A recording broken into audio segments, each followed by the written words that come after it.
Hello student, कैसे हैं आप? उम्मीद करते हैं अच्छे होंगे और आप सभी अपने पढ़ाई में लगे होंगे। तो चलिए, आपको आज के इस वीडियो में हम डिटर्मिनेंट का प्रॉपर्टी पढ़ाने वाले हैं।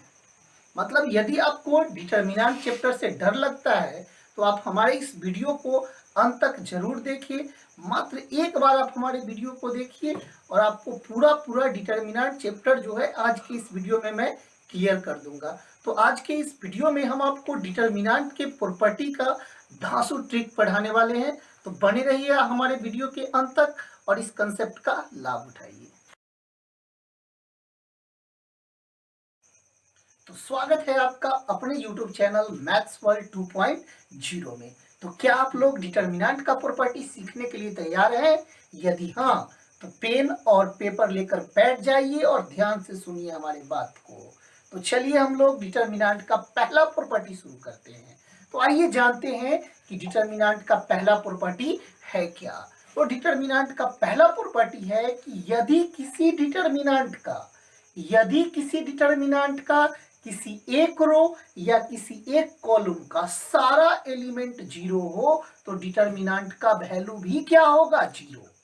मतलब कह रहा है कि यदि किसी डिटर्मिनेंट के किसी एक रो या किसी एक कॉलम का सारा अवयव जीरो हो तो डिटर्मिनेंट का मान भी जीरो होगा। If all elements of any rows or columns of a determinant is equal to zero, then value of determinant is also zero। तो चलिए इस बात को जानते हैं हम लोग एग्जाम्पल के जरिए और क्लियर करते हैं। तो देखिए एक एग्जाम्पल दे रहे हैं आपको। देखिए ए बी, यहाँ पे जीरो जीरो। देखिए ये दो ऑर्डर का डिटर्मिनेंट है और इसका कॉलम 2 का सारा अवयव जीरो है, मतलब इस डिटर्मिनेंट का मान भी क्या होगा? जीरो। अगला एग्जांपल देखिए इसी पे, A1 B1 C1, A2 B2 C2 और जीरो जीरो जीरो। देखिए यहाँ पर थर्ड कॉलम का सारा एलिमेंट जीरो है, मतलब डिटर्मिनेंट का मान भी क्या होगा? जीरो। चलिए और एग्जांपल देखते हैं, 1 2 3 0 0 0 4 5 6। देखिए यहाँ पर सेकेंड रो का सारा एलिमेंट जीरो है, मतलब डिटर्मिनेंट का मान भी क्या होगा? जीरो। तो प्रॉपर्टी नंबर 1 आप समझ गए होंगे कि यदि किसी डिटर्मिनेंट के किसी एक रो या किसी एक कॉलम का सारा अवयव जीरो होगा तो डिटर्मिनेंट का मान भी क्या होगा? जीरो। तो चलिए प्रॉपर्टी नंबर 2 पर आते हैं। फिर से सुनने के लिए तैयार हो जाइए, सुनिए गौर से प्रॉपर्टी नंबर 2 को। प्रॉपर्टी नंबर 2 आपका कहता है कि यदि किसी डिटर्मिनेंट का कोई दो रो या दो कॉलम एक जैसा दिखे, कैसा दिखे? एक जैसा दिखे, समान दिखे, आइडेंटिकल दिखे तो डिटर्मिनेंट का मान क्या होता है? जीरो। मतलब इफ एनी टू रोज और columns of a determinant are looks like same then value of determinant is equal to क्या? जीरो। जीरो। तो देखिए यहाँ पर आपका प्रॉपर्टी लिखा हुआ है, इफ एनी टू रोज और columns of a determinant are identical then value of determinant is equals to zero. Example देख लीजिएगा। देखिए यहाँ पर, देखिए यहाँ पर इस एग्जांपल को देखिएगा। यहाँ देखिए दोनों कॉलम C1 और C2 सेम है, मतलब डिटर्मिनेंट का मान क्या होगा? जीरो। इस एग्जाम्पल को देखिएगा, 1 2 3 4 5 6 1 2 3। इस प्रॉपर्टी को देखिए, यहाँ पर देखिए आपका R1 और R3 जो है आइडेंटिकल है, सेम है, मतलब डिटर्मिनेंट का मान क्या होगा? जीरो। और एग्जाम्पल देख लीजिए, 4 5 6 7 8 9 4 5 6। यहाँ भी देखिए R1 और R3 इक्वल्स है, मतलब डिटर्मिनेंट का मान जीरो होगा। तो अब हम लोग प्रॉपर्टी नंबर 3 पर आते हैं। तो चलिए अब हम लोग प्रॉपर्टी नंबर 3 को जानते हैं। प्रॉपर्टी नंबर 3 क्या होता है? तो प्रॉपर्टी नंबर 3 आपका कहता है कि यदि किसी डिटर्मिनेंट के किसी एक रो या कॉलम का सारा अवयव दो या दो से अधिक अवयवों का जोड़ हो, दो या दो से अधिक एलिमेंट का जोड़ हो, तो उसे दो या दो से अधिक डिटर्मिनेंट के जोड़ के रूप में लिखा जा सकता है। मतलब कहता है कि if all elements of any rows और columns of a determinant is sum of two or more elements, then determinant can be expressed as the sum of two or more determinant. मतलब डिटर्मिनेंट के किसी एक रो या column का सारा अवयव दो या दो से अधिक अवयवों का जोड़ हो तो डिटर्मिनेंट भी दो या दो से अधिक डिटर्मिनेंट के जोड़ के रूप में लिखा जाएगा। तो चलिए इसको हम एग्जाम्पल के जरिए देखते हैं। मतलब एग्जाम्पल के जरिए यहाँ देखिए क्या कहता है आपका प्रॉपर्टी नंबर 3। प्रॉपर्टी नंबर 3 आपको स्क्रीन पे लिखा हुआ है, दिख रहा होगा। अब आइए एग्जाम्पल देखते हैं। जैसे मान लीजिए आपका एक्स वाई है, ये आपका a प्लस बी लिखते और ये आपका c प्लस टी देखते। तो देखिए यहाँ पर इस एग्जाम्पल में देखिएगा कॉलम 2 का एलिमेंट जो है दो एलिमेंट का जोड़ है। कितने एलिमेंट का जोड़ है? दो एलिमेंट का, यानी कि दो एलिमेंट का जोड़ है तो ये डिटर्मिनेंट भी दो डिटर्मिनेंट का जोड़ होगा। मतलब पहला डिटर्मिनेंट बनेगा AC के साथ और दूसरा डिटर्मिनेंट बनेगा BD के साथ। बीच में प्लस है तो प्लस देंगे, यानी आपका ऐसे हो जाएगा XY, ये AC होगा प्लस दूसरा हो जाएगा आपका XY और ये BD होगा। तो इस तरह से समझ गए होंगे प्रॉपर्टी को। अब देखिए इसी पर आपको क्वेश्चन दे देगा प्रूफ करने के लिए कि बिना एक्सपेंड किए हुए प्रूफ करे। प्रूव डेट, क्वेश्चन देखिए कैसे दे देगा। प्रूव डेट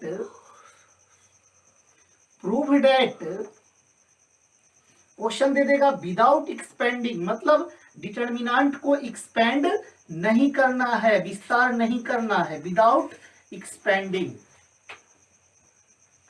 प्रूव डेट क्या दे देगा आपको कि X Y Z A B C X plus A Y plus B और जेड प्लस सी बराबर 0। ये देखिए आपको प्रूफ करने के लिए दे देगा। तो चलिए हम लोग आते हैं अब प्रूफ पे। अब प्रूफ पे आइए, प्रूफ पे आइए। देखिए आपका क्या दिया हुआ है, LHS बराबर है आपका X Y Z A B C और X plus A Y plus B और जेड प्लस सी। क्या जानते हैं हम लोग प्रॉपर्टी की, अवयव दोगों का जोड़ हो तो डिटर्मिनेंट भी दोगों का जोड़ होगा। तो कर दीजिए इसको दोगों का जोड़। पहला डिटर्मिनेंट बनेगा एक्स वाई जेड के साथ और दूसरा ABC के साथ। तो बनाइए determinant X Y Z ABC और ये एक्स वाई जेड, बीच में प्लस है तो प्लस देंगे और दूसरा डिटर्मिनेंट आपका किसके साथ बनेगा, ABC के साथ। तो लिख दीजिए ABC। अब देखिए अभी थोड़ा देर पहले हम बताए थे कि डिटर्मिनेंट का दोगो कॉलम एक जैसा हो तो डिटर्मिनेंट का मान क्या होता है, 0।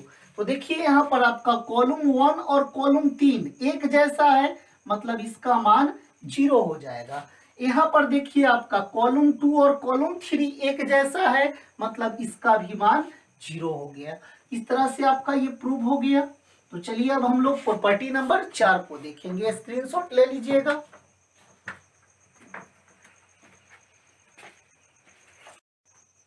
प्रॉपर्टी नंबर 4 पढ़ाने से पहले आपसे पूछना चाहेंगे कि आपको मेरा वीडियो कैसा लग रहा है। कमेंट बॉक्स में कमेंट करके जरूर बताएं। और यदि आपको मेरा वीडियो अच्छा लग रहा होगा, यदि आपको मेरा पढ़ाया हुआ कंसेप्ट अच्छा लग रहा होगा तो मेरे वीडियो को लाइक करना ना भूलें। और यदि आप मेरे चैनल को अभी तक सब्सक्राइब ना करे हैं तो जरूर सब्सक्राइब करें। तो चलिए अब हम लोग प्रॉपर्टी नंबर 4 को पढ़ते हैं। तो प्रॉपर्टी नंबर 4 क्या कहता है जानिए। प्रॉपर्टी नंबर 4 कहता है कि यदि किसी डिटर्मिनेंट में कोई कांस्टेंट से गुना किया जाए, किस चीज से, कोई कांस्टेंट से गुना किया जाए, तो गुना करने का मतलब किसी एक रो या एक कॉलम में गुना करना है। मतलब कोई एक रो या कोई एक कॉलम में गुना करना है, सारे रो सारे कॉलम में नहीं करना है। मैट्रिक्स में गुना करते थे तो क्या करते थे, सारा रो में गुना कर देते थे, सारा कॉलम में गुना कर देते थे। लेकिन डिटर्मिनेंट में कांस्टेंट से गुना करेंगे तो किसी एक ही रो में करेंगे या किसी एक ही कॉलम में करेंगे। मतलब एक बार में या तो कोई एक रो में करेंगे गुना या कोई एक कॉलम में करेंगे। तो चलिए इस एग्जांपल को हम लोग समझते हैं, प्रॉपर्टी को समझते हैं एग्जांपल के जरिए। तो देखिए आपका एग्जांपल है, एग्जांपल है आपका, मान लीजिए कि डेल्टा बराबर आपको लिख रहा है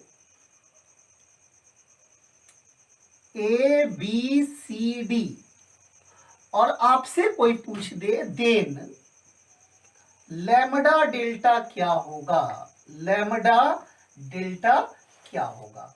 मतलब डेल्टा में किससे गुना करना है, लैम्डा से, तो कीजिए गुना। तो लैम्डा और डेल्टा का मान आपका क्या है, ए बी सी डी। अब अभी अभी आपको हम बताए हैं कि डिटर्मिनेंट में गुना करने का मतलब होता है किसी एक रो या कॉलम में गुना करना। तो हम R1 में भी कर सकते हैं या R2 में भी। मतलब इसको हम ऐसे लिख सकते हैं, लैम्डा ए, लैम्डा बी, सी और डी। देखिए हम एक ही रो में किए हैं, सिर्फ R1 में किए हैं, यही काम हम R2 में भी कर सकते थे। इसको हम ऐसे भी लिख सकते थे, कैसे, A B lambda C lambda D. या जो हम रो में किए हैं वही काम हम कहाँ कर सकते हैं, कॉलम में भी कर सकते हैं। या इसी को हम ऐसे लिख सकते हैं, लैम्डा ए लैम्डा सी बी डी। या जो हम कॉलम 1 में गुना किए इसी काम को हम कहाँ कर सकते हैं, कॉलम 2 में। मतलब इसको हम ऐसे भी लिख सकते हैं, ए सी लैम्डा बी लैम्डा डी। मतलब यही निकला कि आपको गुना करना है या तो एक रो में करना है या एक कॉलम में करना है, किसी एक रो या किसी एक कॉलम में गुना करना है। मतलब समझ गए होंगे, सारे रो में एक बार में गुना नहीं करना है, कोई एक रो में गुना करेंगे कांस्टेंट से या एक कॉलम में करेंगे। अब इसका उल्टा समझिए, देखिए मतलब किसी एक रो में या कोई एक कॉलम में कोई कांस्टेंट मौजूद रहे तो उसको कॉमन लिया जा सकता है। देखिए यहाँ पर R1 में लैम्डा मौजूद है और इसी को यहाँ कॉमन ले लिए। मतलब देखिए यहाँ R2 में लैम्डा मौजूद है और इसी को यहाँ कॉमन ले लिए हैं। देखिए यहाँ C1 में लैम्डा मौजूद है और इसी को यहाँ कॉमन ले लिए। मतलब कहने का मतलब है कि किसी एक रो या किसी एक कॉलम में कोई कांस्टेंट पूरा मौजूद हो तो उसको डिटर्मिनेंट में से बाहर यानी कॉमन निकाला जा सकता है। तो चलिए इस पर हम एक थ्योरम यानी क्वेश्चन को प्रूफ करेंगे, तब जाकर यह प्रॉपर्टी मेरा क्लियर होगा।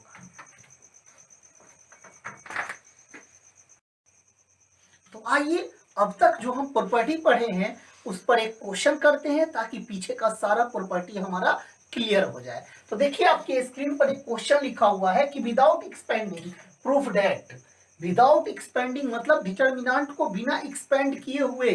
पिछले क्लास में आपको हम एक्सपेंड करना सिखाए थे पिछले वीडियो में, आज एक्सपेंड करने की जरूरत नहीं है। विदाउट एक्सपेंडिंग प्रूफ दैट इतना बराबर 0। तो चलिए इसको प्रूफ करते हैं हम लोग। तो देखिए प्रूफ पे आइए, आपका LHS क्या है, तो LHS बराबर है आपका 2 3 5 7 8 9 65 75 86। अब देखिए 65 75 86, देखिए आप ऐसा कोई दिमाग लगाइए कि 65 को इसके जैसा लिख सके आप। तो देखिए 9 में 7 से गुना करेंगे तो 63 आएगा और 2 जोड़ देंगे क्या आ जाएगा, 65। तो चलिए हम लोग लिखते हैं 2 3 5 7 8 9 और इसको हम लिख सकते हैं 9 इंटू 7 प्लस 2, 9 सते 63 और 2 65। देखिए ये आपका 75 है, तो 9 इंटू 8 कर देंगे तो ये 72 हो जाएगा और 3 75। अब देखिए इसको देखिए, आपको 9 इंटू 9 कीजिएगा तो ये आपका 81 आ जाएगा और प्लस 5 86। अब देखिए इसका एलिमेंट जो है 2 एलिमेंट का जोड़ है, मतलब डिटर्मिनेंट भी 2 का जोड़ होगा। तो डिटर्मिनेंट को भी 2 का जोड़ बना दीजिए, 2 3 5 7 8 9 और ये आपका हो जाएगा 9 इंटू 7 9 इंटू 8 9 इंटू 9 प्लस आपका क्या दूसरा डिटर्मिनेंट क्या बनेगा, 2 3 5 7 8 9 और ये 2 3 5। अब देखिए इस डिटर्मिनेंट का दो कॉलम एक जैसा है, कॉलम 1 और कॉलम 3, मतलब इसका मान क्या हो जाएगा 0। और इसमें देखिए कॉलम 3 में क्या कॉमन है 9, तो इसमें से 9 कॉमन ले लीजिए, तो 9 कॉमन ले लीजिएगा तो ये आपका 2 3 5 7 8 9 और ये भी हो जाएगा 7 8 9 और इसका मान आपका क्या हो जाएगा 0। क्यों 0 हो जाएगा, क्योंकि दो कॉलम 1 और कॉलम 3 एक जैसा है, इसका भी मान अब क्या हो जाएगा 0। तो 9 इंटू 0 काहे 0, क्योंकि इसका कॉलम 2 और कॉलम 3 एक जैसा है, तो ये भी 0 यानी आपका 0 आ जाएगा। प्रूफ्ड हो गया इस तरह से। तो अब जो आपका प्रॉपर्टी बच गया है उसको लेके हम अगले वीडियो में मिलेंगे, मतलब 4 प्रॉपर्टी और आपका बच गया है, उसके बारे में आपको हम अगले वीडियो में बताएंगे। तो यदि आपको मेरा वीडियो अच्छा लगा हो तो सब्सक्राइब करना मेरे चैनल को ना भूले, लाइक करना भी नहीं भूले और ज़्यादा से ज़्यादा अपने दोस्तों के बीच हमारे वीडियो को शेयर करें। तो फिर मिलते हैं अगले वीडियो में।